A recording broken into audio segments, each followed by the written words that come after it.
Kalau dilihat dari literatur kita umat Islam, hoax itu sudah ada sejak Nabi Adam.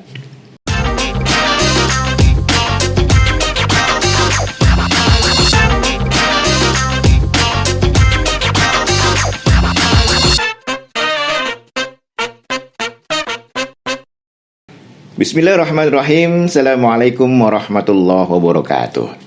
Alhamdulillah wassalatu wassalamu ala rasulillah wa ala alihi wa sahbihi wa wala amma ba'd. Jumpa lagi bersama kami podcast Kemenak Tangsel dalam edisi Bincang Santai Ramadan. Dan hari ini tema kita adalah mewaspadai hoax. Nah, ada S-nya, hoax.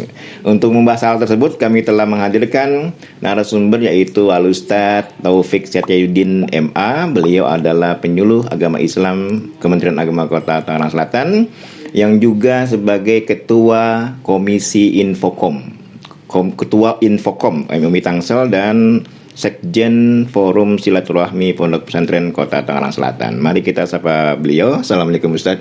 Waalaikumsalam. Sehat ya? Alhamdulillah sehat. Ini bacanya hoax sih? Hoax ada S-nya ya? Ada hoax. Pakai X. Oh dia hoax ya.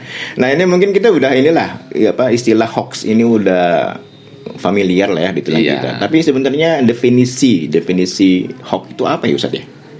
Ya, hoax itu sebagaimana yang sudah kita pahami, informasi atau berita palsu. Jadi berita atau informasi yang bisa jadi terlihat seperti benar tetapi tidak sesuai dengan kenyataan dan dibuat seolah-olah itu benar. Maka ada unsur kesengajaan di situ. Iya, jadi bukan apa memang mau direncanakan ya. Iya, sudah jadi hoax itu sudah disetting bahwa itu adalah benar. Nah, ini kalau bisa dijelaskan sedikit Ustaz, apa yang menjadi berita itu, apa yang kemudian kita jadikan atau kita duga dia hoax itu? Ininya, ciri-cirinya. Iya, ada beberapa ciri yang bisa kita lihat ya dari sekian banyak kasus yang selama ini beredar kemudian diidentifikasi ternyata itu hoax. Salah satunya yang pertama dari judul biasanya sudah bombastis gitu ya. Provokatif. Jadi ya provokatif. Kemudian yang kedua biasanya ada tulisan, kalau itu disebar di media sosial biasanya ada ciri-cirinya. Ini penting dan sebar luaskan informasi ini, jangan sampai ada yang tidak tahu. Nah, itu ciri kedua. Ciri kedua. Nanti ciri ketiga biasanya ada saja yang menyebut di situ sumber informasi, tetapi jangan salah sangka dulu. Tidak semua berita yang menyebutkan sumber informasi itu benar. Nah, ini yang kadangkala kita perlu waspadai karena di situ bisa jadi dia menyebutkan sumber informasinya di media tertentu, di internet, di sumber aslinya, tetapi harus dicek ke sumber informasi yang lebih valid, ke website yang sudah qualified. Bagaimana itu hanya ada di situ atau bisa jadi ya sesungguhnya itu sumber medianya di satu grup itu saja. Iya, jangan-jangan kalau orang gini, karena ada sumber beritanya di website itu benar gitu ya. Nah, itu yang kadang-kala kita belum sampai ke situ. Harusnya dicek ulang gitu. Iya, saya pernah membaca sebuah tulisan tentang di Indonesia nih, itu ada 40.000 alamat website. Nah, itu ada lebih dari 40.000 alamat website. Itu baru di Indonesia tuh. Iya. Yang resmi itu tidak lebih dari 1%.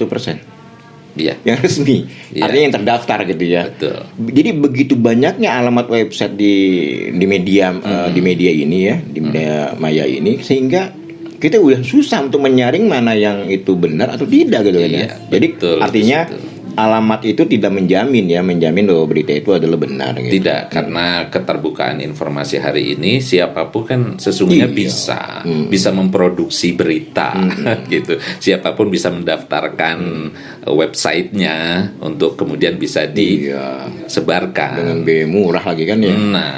Nah kemudian coba bisa gak Ustaz menjelaskan macam-macam hoax nih? Hoax ya, hoax. Yes. Jadi apa hanya sekedar berita atau mungkin bisa gambar, video atau apalah bentuk-bentuk hoax gitu? Iya. Kalau dari bentuk hoax pasti beragam, dari hanya yang lewat verbal, hanya berita secara lisan saja yang kemudian mengalir kemudian disebarkan dari mulut ke mulut. Oh, jadi ini yang paling sederhana harus itu. pahami nih bahwa hoax itu bukan hanya tulisan saja ya. Iyalah. Bisa juga berupa verbal. Ya, asal muasalnya berita itu kan memang dari dulunya disebarkan lewat lisan kan. Nah, kemudian hari ini karena media ini sudah makin berkembang, kemudian muncul, kalau zaman dulu kita masih remaja kan, Ngumpul ngurumpi lah ya. Fuad, kan. Nah, kan baru tingkat SMS kan. Iya. Saya belum ada SMS kayaknya. Atau Itu masih Iya. pakai surat saya Nah, ya. begitu. Jadi kan hanya lewat bentuk tulisan yang disebarkan, lalu kemudian meningkat. SMS. Ada SMS, kemudian dalam bentuk gambar. Itu juga sering kan, gambar dari tahun sekian, kemudian dikasih judul baru terjadi kemarin. Itu kan sering dalam beberapa peristiwa. Baik itu disengaja atau tidak sengaja karena orang tidak tahu, itu kan bisa jadi. Tapi bagi beberapa orang itu memang disengaja karena ada motif-motif tertentu untuk membuat kegaduhan, keonaran, atau mungkin hanya sekedar ingin terkenal di media, kan bisa jadi gitu. Kayak kalau dulu kan waktu zaman SMS itu kan ada mama minta pulsa ya. Nah. Gitu ya. Itu hoax juga tuh. Iya. Dan itu memang niatnya menipu ya. Iya, betul. Nah, ini sebenarnya hoax itu dimulai sejak kapan ya? Ya, Istilah hoax kan baru-baru ini nih. betul. Kalau sebenarnya pengertian dari kejadian apa yang sama dengan hoax itu sejak kapan ya? Kalau dilihat dari literatur kita umat Islam, hoax itu sudah ada sejak Nabi Adam. Sejak Nabi Adam, sejak dimulai diciptakan manusia ya. Ya, ini yang perlu kita waspadai karena hoax itu sudah ada sejak awal mula diciptakannya manusia. Berarti belum ada di bumi ya? Belum. Masih di sana ya, masih di surga ya. Masih di surga. Coba bisa ceritakan apa Iya. yang ininya hoaxnya? Ya, ini perlu kita perlu sampaikan lagi karena kita semua harus waspada. Iya. Karena hoax ini sudah ada sejak zaman dulu. Bahkan korbannya bukan hanya orang biasa. Iya. Ya. Korbannya para nabi itu sudah menjadi korban hoax. Iya. Bahkan termasuk Nabi kita Muhammad SAW. Bahkan banyak yang dibunuh karena itu ya. Ya. Nabi yang Betul. bernabi. Nah, yang pertama kali dulu muncul hoax itu ketika Nabi Adam sudah diciptakan oleh Allah Subhanahu wa taala didampingi oleh Hawa, istrinya di surga. Kalau digambarkan dalam Al-Qur'an surat Toha ayat 120, fawaswasa ilai syaiton. Syaiton yang dulu diwakili Iblis, oleh ya. iblis. Nenek moyangnya bangsa setan. Ketika Nabi Adam sudah enak di surga, dikasih sesuatu yang membuat Nabi Adam jadi was-was karena digoda dengan sesuatu yang mengawang-awang.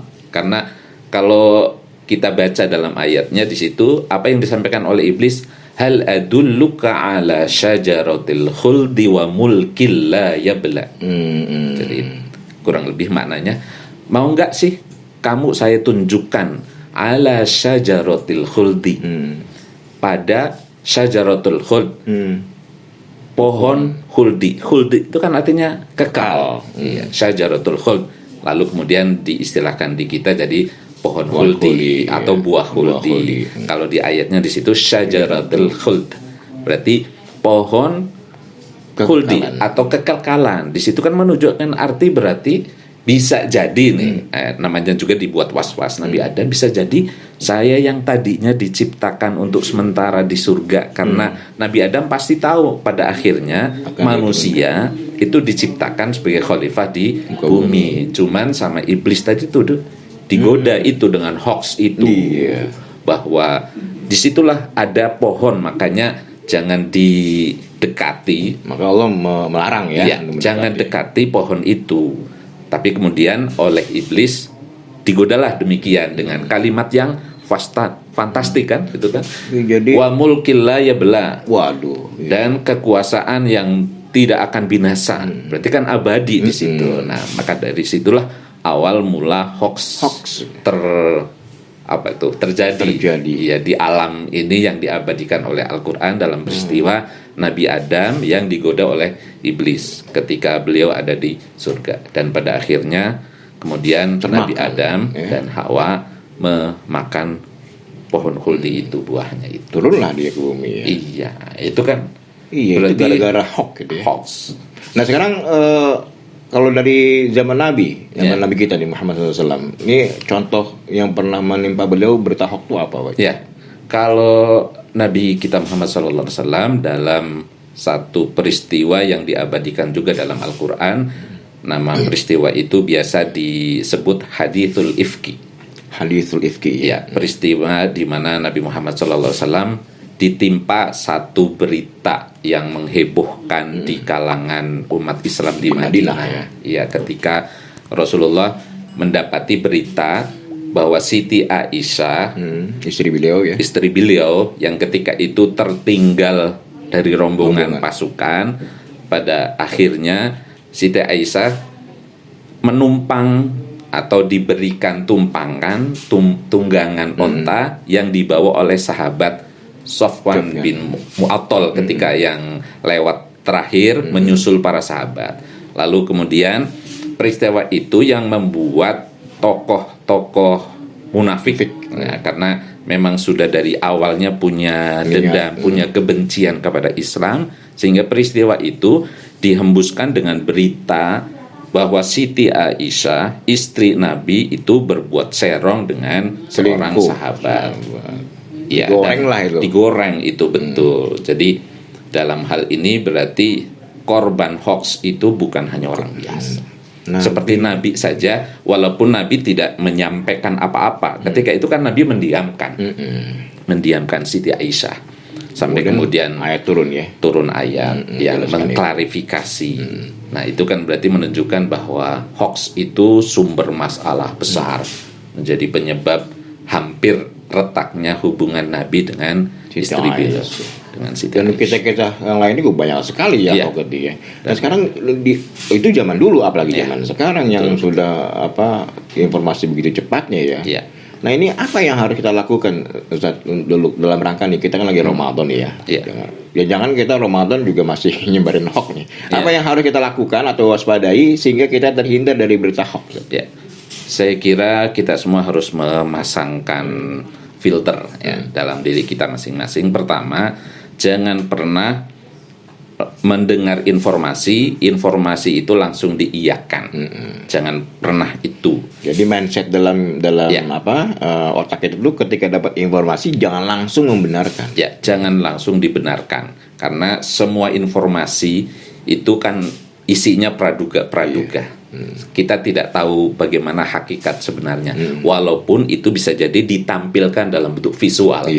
Karena video hari ini juga kan sama sudah termasuk sumber informasi yang di situ bisa sangat memungkinkan terjadinya hoax gitu. Video diedit sedemikian rupa. Ini mau kapan kasusnya digabung-gabung gitu. Kadang-kadang mengadu domba lagi. Di cropping, Masya Allah. Suara siapa di situ dimasukkan, wajah siapa, peristiwanya kapan, demikian.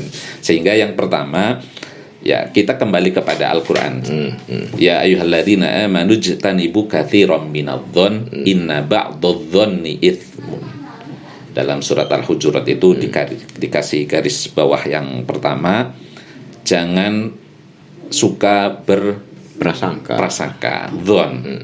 Inna ba'dadh-dhonni itsmun, karena sebagian dari prasangka itu dosa. Jadi lebih baik kita kosongkan dulu siapapun yang membawa gitu ya. Ini yang harus dikasih siapapun gitu. Mungkin itu guru kita, punten ya ini ya. Mungkin guru kita, mungkin kiai kita, mungkin siapapun yang dianggap oleh kita itu kredibel. Tapi belum tentu kan beliau yang menyampaikan informasi ke kita itu apa sudah terverifikasi atau belum, karena saking pinternya orang yang membisikkan kepada guru kita, sehingga kita ya ini masalah terbesar kita hari ini, karena sudah berbaur dengan urusan-urusan lain selain urusan agama, tentu di dalamnya masuk pula politik. Nah, itu yang harus diwaspadai. Maka yang kedua, cara yang kedua, kalau yang pertama itu jauhi prasangka. Lalu yang kedua, biasakan kita melakukan tabayyun. Tabayyun. Nah, itu juga diajarkan dalam Al-Qur'an surat Al-Hujurat. Klarifikasi Ya ayyuhalladzina amanu, ya ayyuhalladzina amanu in ja'akum fasiqun binaba'in fatabayyanu. Naba ini kalau sekarang hoax ya ini. Dan naba itu informasi Berita berita apa saja jika datang berita, Harus apalagi di situ fasikun, Wih, orang yang yang fasik. Nah, kita anggap ya semua orang hari ini tuh fasik lah. Iya. Apalagi media. Nah, kita tahu lah, biasa. media dicetak, dibentuk, diproduksi, itu kan pasti tergantung siapa yang Iya. memframing. Nah, itu istilahnya hari ini tuh kita harus paham. Bisa jadi seseorang itu memframing. Jadi dari peristiwa yang panjang itu hanya dicuplik, Ambil dikitnya ya. diambil dikit yang sesuai dengan selera orang yang ini kayaknya bersangkutan. bisa naikin oplah nih gitu ya.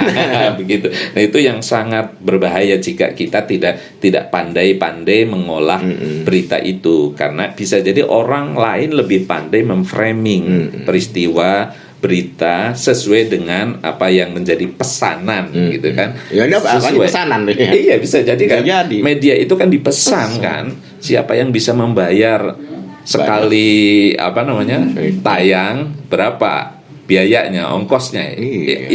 Itu sudah Pasti itu, sudah udah pasti pasti. kan gitu. Maka kita harus tabayyun, fatabayyanu, maka carilah berita itu sampai ke penjelasan yang detail yang bisa dipertanggungjawabkan sesuai dengan kebenarannya. Nah, itu yang kita semuanya harus lakukan itu. Nah, ketiga juga yang tidak kalah penting, Pak Fuad, bisa jadi informasi kita tidak punya kemampuan untuk merecek, cek dan rechecknya kita kadangkala belum sampai. Kita harus butuh perangkat-perangkat. Kita harus punya kesediaan waktu untuk mencari tahu informasi itu sampai ke sumber aslinya. Kalaupun tidak sampai kita pada bentuk informasi itu yang sejelas-jelasnya, kita bisa tawakuf. Tawakuf itu artinya kita berhenti, tidak memberi keputusan untuk kemudian kita mengakomodir, menerima berita itu, sehingga bisa jadi cukup di kita aja. di kita saja, Dan tidak perlu di-share. tidak perlu di-share, apalagi di-share. Iya. Diiyakan saja jangan, cukup Iya, kadang-kadang menjadi bahan bacaan yang belum tentu kita langsung ambil kesimpulan. Nah, Jadi jangan itu. mengiyakan juga tidak Jokowi diem aja, tidak perlu ngambil keputusan Ya. ya. Nah, itu yang disebut dengan apa yang disampaikan oleh Nabi kita Muhammad sallallahu alaihi wasallam, man kana yu'minu billahi wal yaumil akhir falyaqul khairan aw liyasmut. Mana yang disebut? Berkatalah itu. Berkatalah yang baik atau diam. Ini ciri orang yang beriman kepada Allah dan hari akhir itu. Kalau itu baik, maka sampaikan. Kalau kita ragu itu baik atau tidak, diam. Iya. Sebaiknya diam. Jadi baik itu artinya sesuai dengan kemaslahatan. Ini membawa kemaslahatan atau tidak. Nah, itu yang harus saya kira penting untuk kita semuanya. Tidak serta-merta semua informasi itu kita share. Harus ada saatnya kita menyaring. Jadi saring dulu sebelum di sharing. Itu penting gitu. Iya, jadi khawatir nanti kita memang tidak bohong, kita mungkin tidak melakukan ya. Iya. Tapi karena kita ikut memformat, men-sharing, akhirnya kita Itu khawatir mendapatkan dosa sama seperti pelakunya ya. gegabah. Gegabah. Jadi kita jangan gegabah untuk memforward berita apa saja. Karena ada orang yang syahwat. Jadi, syahwatnya orang itu kan bukan hanya makan minum saja, bukan hanya ke urusan libido saja kan. Syahwat seseorang itu termasuk syahwat lisan. Nah, lisan di mana informasi yang kita terima itu kita tuh pengen gitu loh. Kalau nggak kita ceritain itu kayaknya ada yang kurang gitu. Nggak enak gitu loh. Kita nyimpen informasi itu nggak enak. Nah, itu syahwatnya manusia yang harus dilatih, dilatih untuk direm gitu. Jangan sampai syahwat itu kemudian jadi bumerang bagi kita. Ya, bumerang itu kan bisa jadi dunia, tapi harus diingat akhirat. Ingat itu, karena pertanggungjawaban hidup kita itu kan dunia dan akhirat begitu. Kalau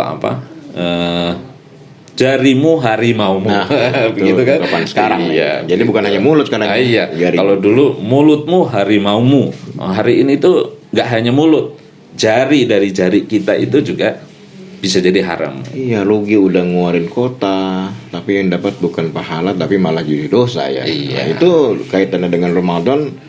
Khawatir malah justru puasa kita yang sudah menahan lapar haus cepat sia-sia karena cepat menyebarkan berita hoax ya. Baik Ustadz, ini kesimpulan terakhir apa ini untuk dalam mengisi Ramadan, sisa Ramadan terkait dengan mewaspadai hoax ini? Terkait dengan Ramadan, kita perlu belajar bersama untuk meningkatkan kualitas Ramadan kita, kualitas puasa kita, dari hanya sekedar puasa dari makan dan minum, tetapi puasa dari menjaga lidah, puasa dari menjaga lisan. Karena bisa jadi ada amalan seseorang yang gugur karena perbuatan dia sendiri. Bahkan termasuk dalam hal ini para ulama menyampaikan bahwa bisa jadi puasa kita itu yang sudah kita lakukan dengan menahan lapar dan haus, hanya kita dapatkan lapar dan hausnya saja. Sementara pahalanya kita tidak peroleh. Dan itu sudah disampaikan oleh Nabi kan, kamin shaimin laisa lahu min siyamihi ilal ju' wal atas. Banyak orang yang tidak mendapatkan apa-apa dari puasanya kecuali hanya lapar dan haus. Nah, kenapa? Karena salah satu yang terpenting dari puasa itu sesungguhnya menjaga lisan gitu. Kalau dalam hadis Nabi yang menggambarkan orang-orang ada yang disinyalir oleh Nabi tidak akan dapat apa-apa dari puasanya. Dalam hadis riwayat Imam Al-Bukhari, man lam yada' qaula zur wal amal bihi falaysa lillahi hajatun fi ayyada'a ta'amahu wa syarabahu.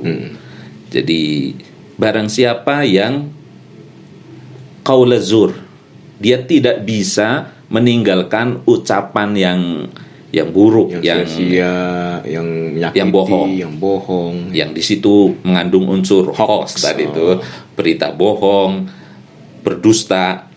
Nah, kalau tidak bisa ditinggalkan, wal amal termasuk di dalamnya melakukan sesuatu yang nilainya bohong tadi. Nilainya bohong itu kan banyak dalam urusan muamalah keseharian kita, bisa jadi di situ riba, menggunjing, namimah, adu domba, mencerca orang hanya karena kesalahan yang sepele. Nah, itu kan berarti Allah tidak butuh kalau dia itu puasa, ninggalin makan dan minum percuma kalau dia belum bisa jaga lisan. Nah, itu yang paling penting bagi kita, saya kira, untuk bisa kita jaga lisan kita. Dan ya itu untuk puasa. Kalaupun bukan berarti hanya puasa saja. Jadi ini hoax nih sepanjang masa ini harus dalam kehidupan, bukannya. Terutama di saat Ramadan, kemudian kita bisa menahan untuk tidak lekas menyebarkan berita-berita yang kurang valid. Terima kasih Ustadz atas kehadirannya di podcast kami. Ya, ini sungguh bermanfaat bagi mungkin emak-emak yang sering di rumah gitu ya, atau bapak-bapak yang sering di rumah. Karena kalau zaman sekarang itu orang kalau puasa di kamar itu dulu ya, zaman dulu tuh aman dia ya. Oh iya. Kalau di kamar, kalau sekarang kecenderungannya dulu di kamar tidur aman gitu ya. Kalau sekarang di kamar dengan ini, waduh banyak banget ini ya dosa yang didapat. Baik, sahabat podcast, demikian bincang-bincang kami bersama Al-Ustadz Taufik Setiauddin MA. Beliau adalah penyuluh agama Islam Kementerian Agama Kota Tangerang Selatan yang juga sebagai ketua Infokom MUI Tangsel dan sekretaris jenderal Forum Silaturahmi Pondok Pesantren Kota Tangerang Selatan. Mudah-mudahan manfaat. Amin. Akhirnya saya Azrul Fat Mahfud bersama kru yang bertugas, Ahmad Rifai undur diri. Insyaallah kita berjumpa lagi esok dalam tema dan bintang tamu yang berbeda. Sekian, wabillahi taufiq wal hidayah, wallahul muwaffiq ila aqwamit thoriq. Wassalamualaikum warahmatullahi wabarakatuh. هل هلالك يا هلا بك، هل هلالك يا رمضان، والله اشتقنا فرحنا بك. صوم وطاعة للرحمن صوم وطاعة للرحمن